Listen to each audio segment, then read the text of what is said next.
Okay, I will just try to get going with my presentation.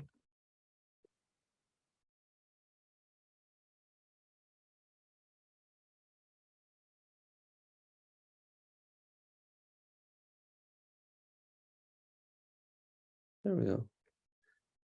So I hope you see some slide sharing.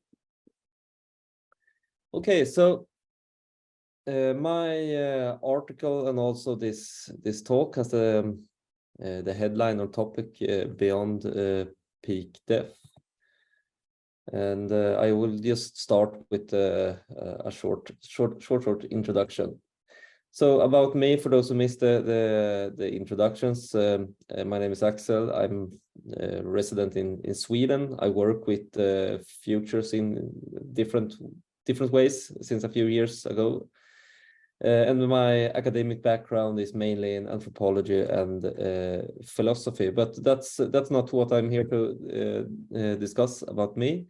This talk, I will try to make a case for ghosts and discuss three future fallacies, and then hopefully provide some input for the ensuing discussion. But let's jump right into it. So in this article, I explore the idea of digital necromancy and functional ghosts. So I think it's necessary that I start with what do I mean when I speak of ghosts, since this is quite a contentious subject, and I come to the subject of ghosts from perhaps mainly an anthropologic perspective or ethnologic perspective. So rather than asking what are ghosts, are they real, I tried to frame the question as people believe in ghosts, what do they do? So that was the starting point. And from what I can read from different accounts, both old and now, ghosts preserve memories of people past by being a kind of a vessel of remembrance. That becomes more tangible than just discussing the memory of a past member of the community, since you actually ascribe some agenthood to the people still, and that creates continuity of that agenthood and the knowledge that people have shared, that what we can call the public part of the self lives on through the idea of a ghost, and that can either provide a cautionary tale or perhaps comfort. Usually we think of ghosts as something scary, but when you read like ethnographic accounts, it's I would say at least as common that they provide some kind of comfort. So therefore, I argue that the ghosts can be viewed as serving a cultural function beyond superstition, thus not being something that we need to explain away per se, but even that it's not a physical phenomenon. And we perhaps can see it as a technique that is mediated through tales and beliefs. So it's a kind of a social technique that has no not a mechanic engineer technique, but a social technique, people's in between.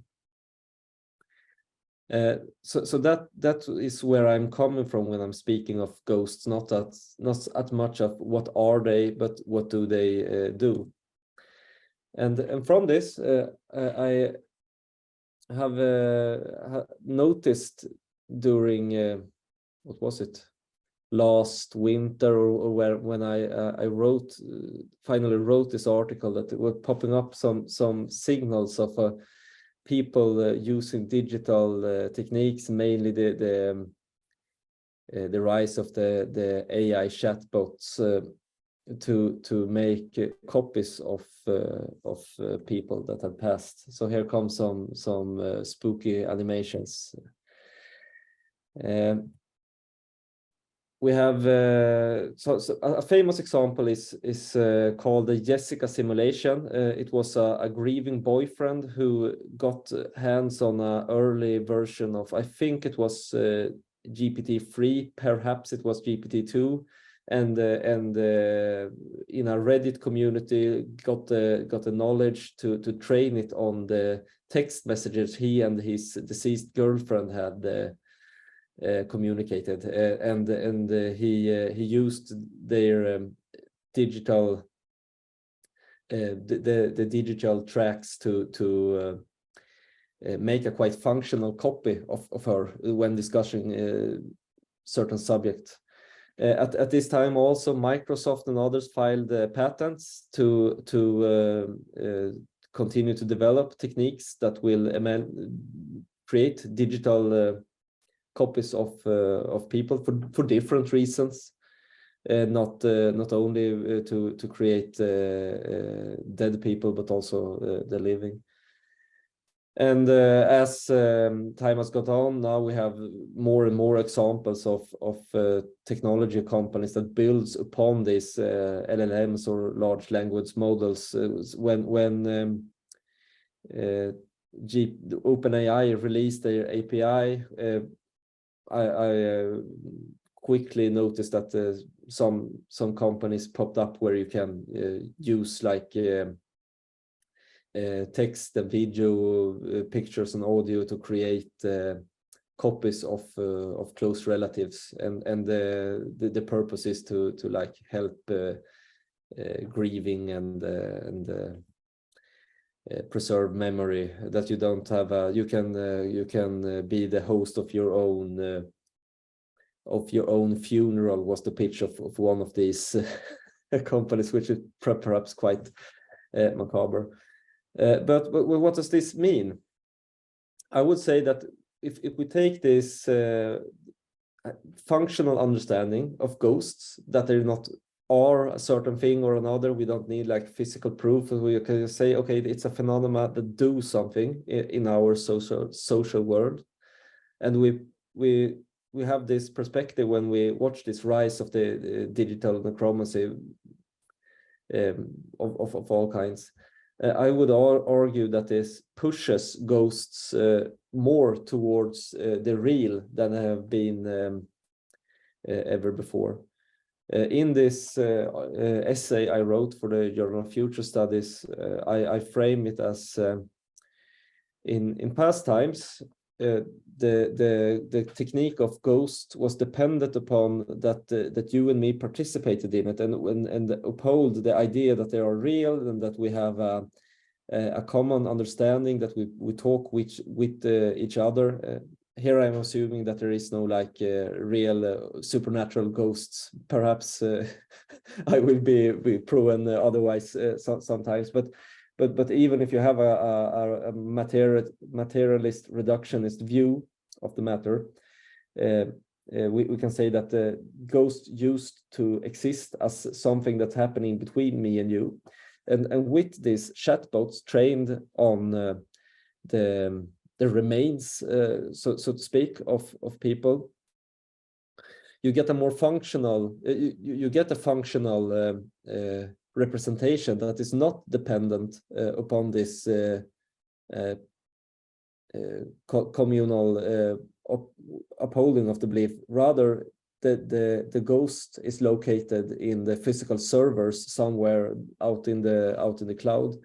So in this sense, ghosts in this functional sense are more real, since you don't have to believe in them. You can speak with them without assigning any special value, other than that it's a curiosity. But also they have like a more physical representation, and also with all the limitations or advantages that I would hold. That like if we together believe in a special in a ghost or a haunting, that will be dependent upon how we construct it. At this time, how the algorithms are working, what the training data is like, and what the restrictions by the prompting are our set will define the ghost in this time. But this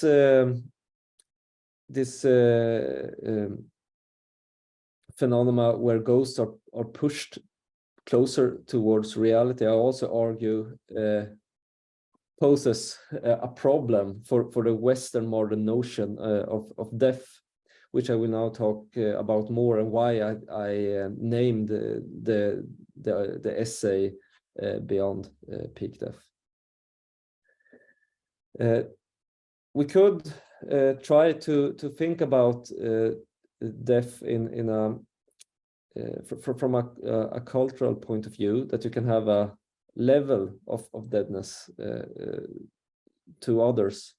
And here we have three different views. We have a traditional folklore account. In my essay, I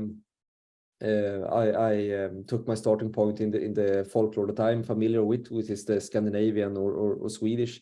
There, you thought we have a saying in Sweden, in Swedish, that when you pass, you går ur tiden, walk out of time. But okay, where do you walk out of time? You're not banished from existence per se, but in the folklore, at certain times, at certain places, you can contact and interact with the ghosts or the other side, so to speak. Then we move on towards the Christian paradigm of thought in Sweden, at least, where the church claimed that okay, when you are dead, you passed out of time, ut ur tiden, but you cannot interact with you have to wait for the resurrection at the end of times. Then there's a possibility for the return. So the dead are dead, but they are and they are out of time.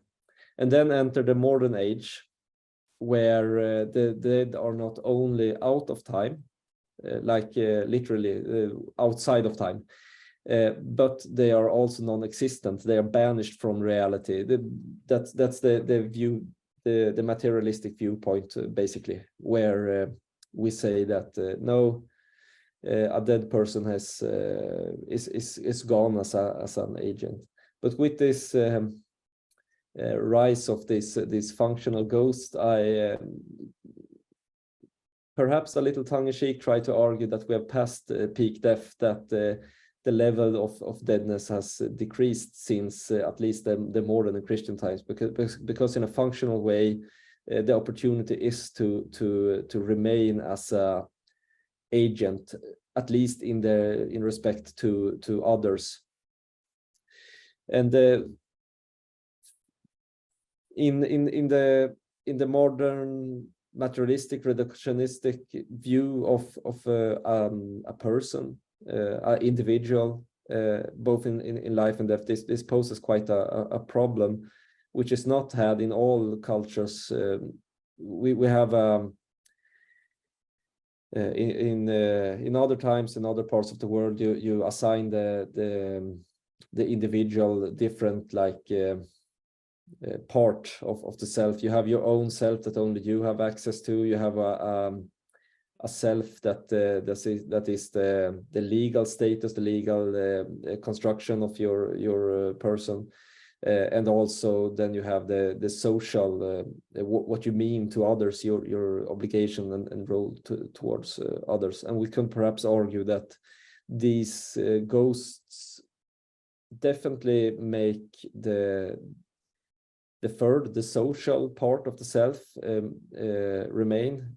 I would not argue for that the self-experience is affected in any way, but then comes the questions of what does this mean for the second category of the self, the legal status and so on. If I program a very convincing good chatbot to handle my money, for example, or to tutor my children, or send an email to my colleagues after my passing, and so on. So what weight should we ascribe to this part of the person? That's one interesting question, I think, that it arises, and also that it challenges the very deep hold conception that death is death and death is final, and so on, that the technology actually can challenge some deep-rooted cultural concepts. That was one interesting reflection I did working with this article. So one insight that is more general is that impact of change are very hard to predict, and I would like the ones who had ghosts on the list of effects of digitalization to raise their hands at least a few years ago. Like the impact of radical technology or other changes doesn't contain inside the space that we have assigned it to, which in this case would be development of communication technology, for example. And why is it so? Why is it so hard to see things coming, or why is it so easy to miss more cultural related impacts of technology? In the article, I discussed 3 fallacies that limit future capabilities, and I thought I discussed them briefly here before I end the talk and open for discussion. So the first fallacy that I think is relevant to this case and in many others, that is the linear projection fallacy, that makes us assume that in this case that the dead will remain dead in our current understanding, like that we make a linear projection of the now into the future. This is a quite common fallacy that we encounter in all aspects of future studies, I think, and it's likely quite familiar for this group.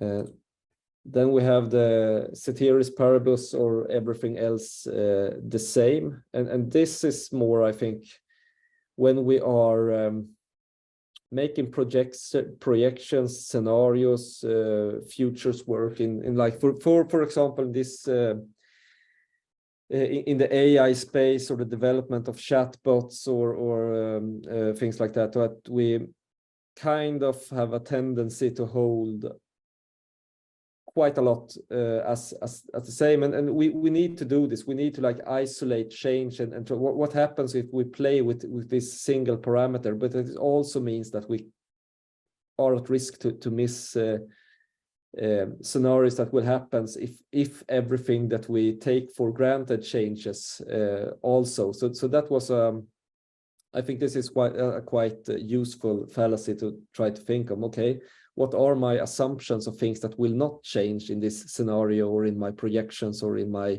trend analysis, or whatever? At least personally, I thought this is very useful. And then I also briefly discussed the present attention fallacy, which is the focus on the now, and this is more like the psychological mechanisms that make it easy to fall for these fallacies, that we by nature have our focus on what we can see and experience right now, when most of us haven't experienced what it's like to be pestered by your colleagues who are passed for 20 years ago, that still sends your emails, or want to have you wire them money to give to their charities of choice, or whatever it might be.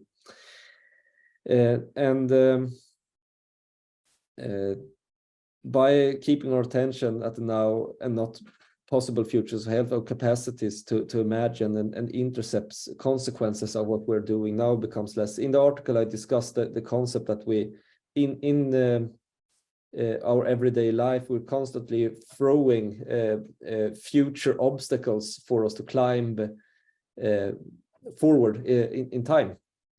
And by our limited scope or imagination of what the future might be, the development of our information technology left us with this quite peculiar scenario, or not even scenario, with the peculiar phenomena that ghosts, at least from the Swedish materialist reductionist view, are becoming way more real than they have been since before Christianity made its entrance in Sweden for 800 years ago.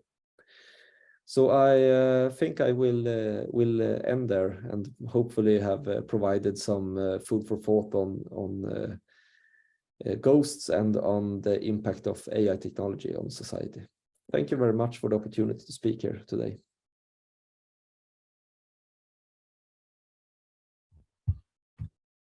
All right, Axel, thank you very much. Another excellent presentation, great points.